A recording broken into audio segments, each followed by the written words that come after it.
gabar Soomaaliyeed oo dhibaato loo geystay maanta aan ahay ma garad insha Allah midaas aan u baahanahay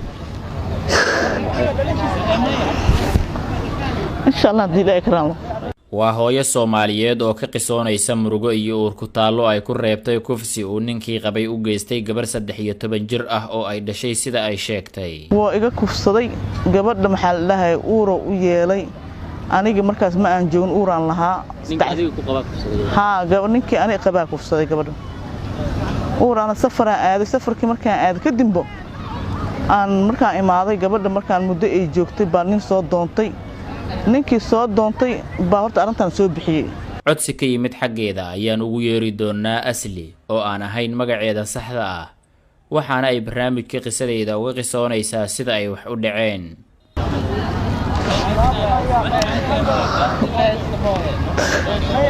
walaalkay insha Allah dib ma lahan wax walba quraan rabbi waa ma karab barnaamijka qisadeeda waxa uu soo faagi doonaa qiso dhacday 2 sano ka hor qiyaastii oo hooyadan Soomaaliyeed ilmada ka qubanaysa ay sababteeda tahay nin ay sheegtay inuu qabi jiray oo gabar ay dhashay oo 13 jir ah ka kufsaday gabadhaas oo uu adeer u ahaa sida ay maamadan sheegayso muuqaalkan oo kamid ah taxanayaasha barnaamijka qisadeeda oo aan inta badan ku soo gudbiyo dhacdooyinka murugada leh haba ugu horeeyaan kuwan iyo kuwa la midka ah sidoo kalena aan ku soo gudbiyo qisooyinka jacayl ee mahadhada reeba ayaan idinku soo gudbinayaa waraysi aan Muqdisho kula yeeshay hooyadan oo cadaalad inay hesho dalbanaysa balse qof kasta oo uu muuqaalkan soo gaaro waxaan ka codsanayaa inuu muuqaalka like saaro share gareeyo wixii aragti aan u qaybaha fariimaha inoogu reebo bal daawadayaal marka koobaad aan wada daawano bilowga qaybta koobaad ee waraysiga oo ay maamadan ka sheekayn doonto sida ay wax u dhaceen qaabka gabadheeda loo kufsaday iyo xilliga kufsiga uu dhacayay halka ay jirtay assalaamu calaykum waraxmatullaahi wabarakaatuhu waa idin salaamay daawadayaasheena qaliga ah meel kastoo aad joogtaan waa saaxiibkeennii iyo walaalkiin Cabdulaahi Daacad maanta waxaan idin wada daawadayaal muuqaal kale oo muuqaaladii taxanayaasha ahaa ee qisadeeda ka mid ah muuqaalkan saaxiibayaal waxaan idinku soo gudbin doonaa waraysi aan la yeelan doono maamo Soomaaliyeed oo halkan igula sugan maamadan Soomaaliyeed waxa ay ka sheekayn doontaa runtii qiso qabsatay oo runtii aad u xanuun badan marka aad daawataan laakiin daawadayaal inta aan u gudagelin qof kasta oo muuqaalka soo gaaro waxaan ka codsanayaa si maamadan Soomaaliyeed ay cadaalad u hesho inuu muuqaalka like saaro share gareeyo sidoo kale commentiga wixii aragtidiisa oo noogu reebo dhamaantood like-taada iyo share-taada waxay noqonayaan kuwa muuqaalka meel dheer gaarsiiya sidoo kalena maamadan inay cadaalad hesho ka shaqeeya haddaba soo dhawaada marka koobaad maamada iyo waraysigeeda ayaan si toos ah u gudageli doonaa marka koobaad soo dhawow bal waxa ku soo dhawaataa barnaamijka qisadeeda qisada aad rabtid inaad dadka Soomaaliyeed uga hadasho qisadaadu maxay tahay waa dhawahay walaalo macaan oo qiso horta xanuun badan ay ugu dhacday ma garato oon aniga la dactiyo maxaa la aan la xanuunsto maxaa la aan qoom xataa aan gal gaaray ma garato markaan qisadaas waxa way horta dadka Soomaaliyeed waan ugu digayaa insha Allah hadii Ilaahay ka raali noqdo waxa way adiga nin qabay ba qisadaas dhaxdin aan naga dhaxday sax ninkii markaan aniga nin horay ba qabi jiray awlaad aan u soo dhalay ninka awlaad u soo dhalay markaan soo kaltay kadib baan ninkan isguursanay asiina caruur baan u dhalay markaan waxa dhacday adiga gabar aniga aan dhalo gabdhaha igu yar boo adiga maxaa la xadgudub adiga ugu sameeyay ma garad xadgudubku igu sameeyay aniga waxa intaas ma aaminayno waxa la oo asaan baan la jiro waxaan la ma dhaxi karto waxaas wax ay dhici karto ma ahan man aaminsani agoon baan dhahay ma garad qisadii markay dhacday kadib aan asiga dhaar oo maray oo dhahay waxaas ma jiraan oo kutub jaamac ugu dhaartay ba hadda kadib bacdeeno iyo waxaas adiga aan arkay aan aaminay ina dadka Soomaaliyeed kala hadashay maxay tahay macnaheedu wuxuu dhacay sida wax oo dhacaan walaalo macaan oo hadda in kulli horta xaqiiqa Ilaahay siin karo aniga subhanahu wa ta'ala waxaan wax ii qorneeday ahayd ma garad markaan waxaan u baahanahay aniga xaqiiqi iyo maxaa la leeyahay xuquuqda inaan helo oo aniga daalacnimo maxaa la leeyahay aniga aan ku helo aan u baahanahay horta aniga ma garad dhan kasta sharciga islaamka aan ka rabaa hadii Ilaahay karam ninka muxuu sameeyay maxaa qasabay ninka gabadha horta wuu iga kufsaday gabadha maxaa la dhahay uuro u yeelay aniga markaas ma aan joogin uuraan lahaa ninka adiga ku qabaa kufsaday gabadh ninkii aniga qabaa kufsaday gabadha uuraan safaraan aaday safarkii markaan aaday kadib aan markaan imaaday gabadha markaan muddo ay joogtay baa nin soo doontay ninkii soo doontay baa horta arrintan soo bixiyay waan aamini waayay ninkii waxaan dhahay waxaas ma dhici karta nin maseersanaad tahay niyow arrintan ma dhici kartee misbadka aawadid naagtaada iyo adigba igala qabtagaan dhahay ma garata ma dhici karto dhahay waxaan waa jiraan gabadhan gabarnimo layguma keenin maxaa la dhahay shalay maxaa la dhahay gabarnimaan kusoo guursaday gabadhan gabar ma ahan awlaadana caloosha ay ku waday oo xataa ay dhahday ninkaasaa iga soo xaaqay ma garata markaan ninkaasaan waxaas dembigaas oo galay haddii aad dembigaas aad daboolaysa adiga aad jeceshaana maamay ugu waadhay ninka aniga sodoh baan u ahay ma garata gabadheedoo qabaa waa isku dhacnay waalidkii gabadha dhalay ilankay ka soo jeeda aabbaheed iyo adeeradeedna waa isku dhacnay markii ninkii oo yimaaday adiga safar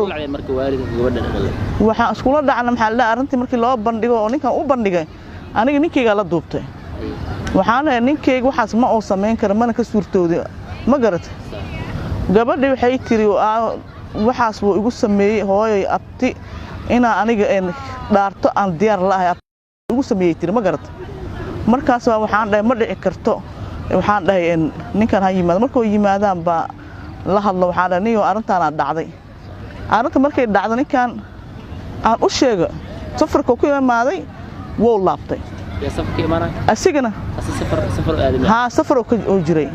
markuu imaaday mujada meesha xataa shakiyaas wallahi inuu gelin guri intoo imaaday oo baxay aniga waa maqnaa oo meesha waxaa la iigu wacay gabadha gurigeedii cidda islaanta eedaday iyo adeeradii iyo dadkana meesha la iigu wacay aniga arrinka taleefona ugu sheegay waxaan dhahay niyow arrinkaas baa dhacay maxaa ka jiro waa soo socday waxa dhahay waa anaaba imaan doono ogow intuu yiri markii dambe intuu yimaado gadaasheeda uu laabtay safarkii ku laabtay safarkii markuu ku laabtay shaki ay galay waxaan saday waxaas wax ama ka jiraan haddana xataa saas ay tahay ma aan aaminin marka oo imaaday aan dhaaniyo maxaa u baxday wuxuu dhahay safarkeygii inaan laabtaa aan ii qorsheysaneed haddaan imaaday maxaa liigu haystaa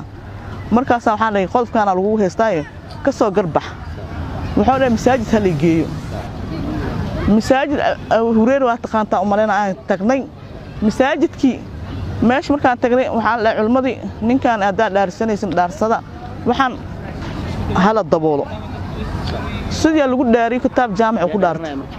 asig waxa dhaarsanay gabadha adeeradeed asigiya macnaha ala dhaarshay laba jeer oo dhaar maray gabadha ay wiilkeeda ninka qabo saddexdan ahay iyo anigana ii dhaartan laftii xataa kitaab jaamac uu maray waa iska aaminsanaa markii intaas aniga aan xataa asiga aan la duubanahay ehelkii iyo qaraabo difaac aniga aan u noqday ba hadda maxaa la muddo laga soo wareegay hadda maxaa arkay cadeemo badan oo aniga wixii shalay aniga aan ka diiday aan dhahay baabah aan dhahay hadda maxaa la aan arkay markaasaan aan qaracamay waxa ka rabaa kiiskan ka haldiysid adeer adiga ku qabay oo gabadhiisii ku fsaday waa wax aad u weyn cadeyn maxaa haysaa maxaa cadeyn maxaa hadalkaaga raacsiisan oo cadeyn ah oo haysaa anigu waxa cadaan ahay horta markii oon maqlay